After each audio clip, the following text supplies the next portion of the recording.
大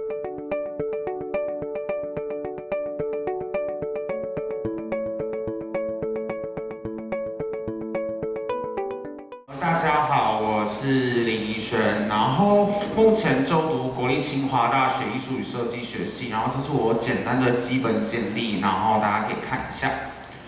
那其实我想要从生活开始聊到创作，再回扣到幼儿艺术。那我想从大学第一份工作是我在日商 Uniqlo 工作过，那大学毕业后到了奥美广告做广告设计。那在这两份工作给我的启发跟工作上的回馈是我觉得在踏入工作以后，再回馈到设计跟艺术这方面给我的一些启发。那我希望比较用简单的方式跟比较日常一点的方式来阐述我的创作，不要让艺术这个东西好像跟民众啊好像有点高不可攀的感觉。那大家应该很清楚看得到这个日商的品牌 Uniqlo， 它就是走一个比较平民化的路线。那它就是比较主打就是比较平价的服饰这样。那这是我参与的一个活动，它是在讲一个永续经营。其实我在的 IKEA 啊、星巴克或 Uniqlo 其中里面，他们强调就是 sustainability， 就是一个很永续经营发展的一个活动主轴下，在运行他们整个企业。那这个活动就是把旧衣的回收带入到给偏乡跟比较像家庭不健全的家里比较不健全的环境下，那把这个旧衣给他们没有经济能力买全新衣服的小朋友，给他们可以穿这样。那再来到了奥美广告，它是一个美国起家的一个广告公司品牌。那它其实在历史蛮悠久的。那它其实我在这间公司工作，其实是在台湾的分部。那他们其实是从台湾的广告传统产业广告，其实他们是算一间蛮大间的公司，像里奥贝纳或者是台湾电通，他们都是属于传统产业广告的起家的公司。那我在里面所做的就是做 UI、UX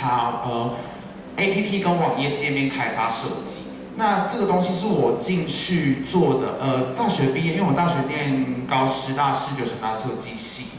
那这是我毕业后的第一份设计工作。那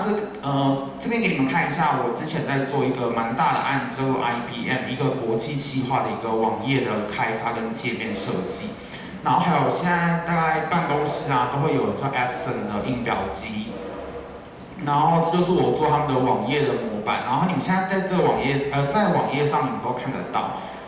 那这是我离开这个部门离职后跟大家一起拍照。然后我这边跟大家讲一个比较有趣的地方是，大家都知道广告业非常的血汗。那我从这个广告公司第一天进去录取后的第一天工作，是从早上10点工作到半夜3点，就第一天而已。然后我就工作到这么晚。那我觉得在这间公司，其实在这个创办人他有一个至理名言说，顾客不是白痴，他是你的妻子。其实，在现今的体制下来说，传统产业广告一直没有办法被取代，因为现在不是多媒体的时代，网红很多啊，或者是一些网络影片。那为什么传统产业广告不会流失？一定有它存在的定义。这也是我进去这间广告公司这么大间的广告公司下所给我的启发。那以艺术这个东西来说，为什么现阶段这么多声音导向啊，或者是一些多媒体的时代，那为什么平面绘画还是没有办法被取代，一直保留这个存在？所以我觉得这是我面对我自己作品来说，因为其实创作者是非常孤单的，他不像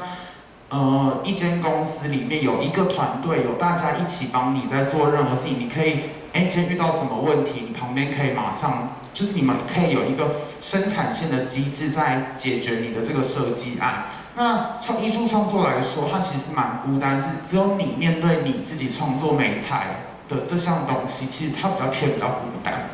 那其实，在这个东西带入到我的创作过程来说，其实等一下我会播我的创作的作品。那我自己想要的创作过程，是因为我其实等下也会看到我成长环境的背景，就是我成长环境的背景从龙井开始。那龙井是我的家乡，然后其实如果你们有经过这，你们应该都知道，它是从交流道下去，可以看到一整片的龙井市区的风景。那其实，在乡下的小孩来说，跟都市小孩成长比较不一样的地方是，当你在眼前的视野是被很多饱满的色彩给建构出来的。像都市的小孩，他们一定都是高楼大厦、公寓啊，或者是人来人往啊，很多比较复杂的一些人为建筑。那在在乡下的小孩来说，他其实比较可以看到很多整片的绿啊，或整片的蓝的天空，作为主要的视觉童年的成长记忆。那其实我自己在厘清我创作的当中，其实我自己其实要在探讨是在色彩分析及解构色块，跟比较了解我在地域性来说的重要性。那其实我在2022年到2023年的创作是以亚克力颜料为主。那进了研究所后，我有发展到绘画装置。那等一下我也会跟大家多说明。对，然后这就是我家乡，就是我住在火力发电厂附近这样。那我为什么会有钱这张跟这张的原因，是因为我爸爸我的父亲他是做水泥工。那大家了解的水泥工就是需要把那个水泥涂得很平整啊，然后涂完之后再一块一块的有秩序的把瓷砖给贴上去。那以前的小时候，这个工人的薪水虽然相对来说高很多，但它其实是一个蛮劳动性的工作。那我也会陪着我的父亲去工地工作。那其实这个方面其实启发我到后来我创作的一个轨迹。那我后来考上了国立新竹教育大学后，我就开始持续我的创作。因为我大学总共念了3间大学，从南艺美术到东海美术，再到高师视传。那我以前高中是念多媒体设计的。那从艺术领域，从设计领域到艺术领域，再到设计，再回扣到艺术，其实这个东西都是密不可分的关系。那这是我硕一上平图的时候就在绘制墙壁了。然后这是我的同学，那你们可以看到这墙面的高度大概320左右，这是我们学校的空间。那这个空间是我进研究所后第一件的作品，就是做标志的东西。其实我在蛮探讨地域性，跟那时候其实对于符号啊、标志这个东西蛮有兴趣的，所以我将我可以看到大部分大家也可以辨识的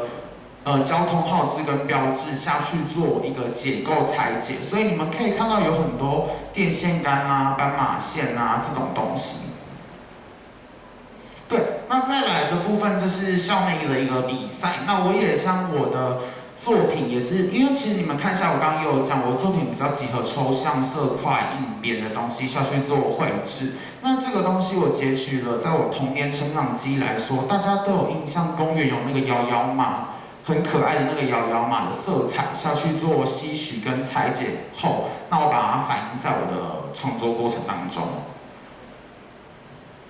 那这件部分是我最近在高雄美术馆，高雄长入选展览的一件作品。那这件作品给我的回馈其实蛮多的。那这个是画布的厚度，然后我的作品都是由画布跟绘制墙面。那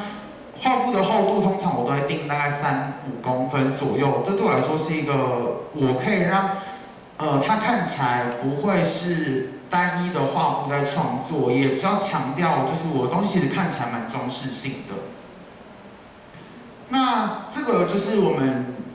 我觉得很棒的原因，是因为其实在台湾艺文的活动当中，其实蛮多大型比赛都会有要去现场现地制作或者是现场布展的一个活动。那我觉得这对台湾的创作者来说，其实是一个非常非常宝贵的经验，因为你每一次在每一个比赛发生的事情，或者是在创作的过程当下中，它给你的启发一定有所不同。那高雄奖算是台湾一个蛮指标性的一个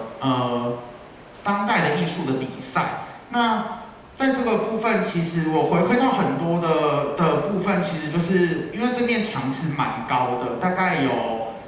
500那么高。那因为它布展期间有2个礼拜，那我没有办法这么的快速的一个人就绘制这面墙壁，所以我就请了我的好朋友们跟我一起去绘制这个墙面。那我就会先把底层的这个线，你们可以看到底层这边有线，就是我会先前置作业把线画好。然后再贴上纸胶带。那我的这个水泥漆的颜料也是就是特别去调制过。那其实这个跟我的童年视觉成长经验其实慢慢推移过来，其实有一些相似之处。那这个宝贵的经验其实换给我的是比较庞大的身体感的感受，因为以前都在空间这种。比如说4、5平的空间啊，或者在教室里面做画布的绘制。那在现场有这么大型的可以让我们现地制作的一个空间来说，那又可以跟26位不同媒材的领域的高手们一起竞争。那这个展览完后，跟老师面对面一个谈话的过程当中，你也可以吸收到这26位艺术家。他们想要带给观者，不管是你理解过后，或者是你其实当下没有阅读到的一些资讯，从艺术家口中说出来的东西，其实是非常宝贵的。我觉得这是在艺术创作者来说，他们是一个非常宝贵的经验，就是我们可以听到你们在说你们的创作，那有可能我们当下看的这件作品跟你写出来的创作理念有所不同不一样，但别人给你的回馈是我觉得在艺术这条领域当中可以持续推进我们的一个动力。那再来这个的部分是上学期在校内评图展的一个作品，那它其实这就是评图展的现场，所以你们可以看到我的作品都比较大型，然后我都喜欢直角的状态。那这件作品其实你们如果看得出来，它其实是被我拆解过后，就是把 A 的东西拆解过来。那另外一面灰色墙面，你们就感觉东西有被拔掉的概念。那我旁边有影射一些，就是这些色块的东西，它就是在这个画面当中，它被我截取出来的色块，那就是我自己在给予这个作品当中一个常在的一个像小色票的概念。然后这就是我现场绘制的过程。对，然后我都会先画好线，再贴纸胶带，然后再慢慢的一步一步的这样上去。那后来我踏到新竹，这个不同的求学环境当中，我接触到了幼儿艺术。那幼儿艺术对我来说，其实我很喜欢小朋友的原因，其实跟我之前在工作参加那个永续经营 sustainability 的一个关系，其实环扣蛮近的。我觉得对于城市的小孩跟乡村的小孩，这种视觉美感上的经验一定有所落差。就是在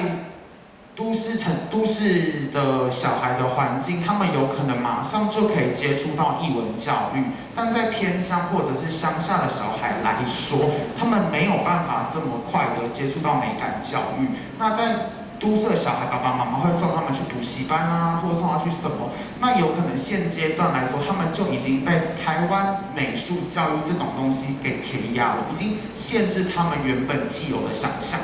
那我后来到竹北这间叫做秘境美好实验所，它是在竹北一间比较实验性，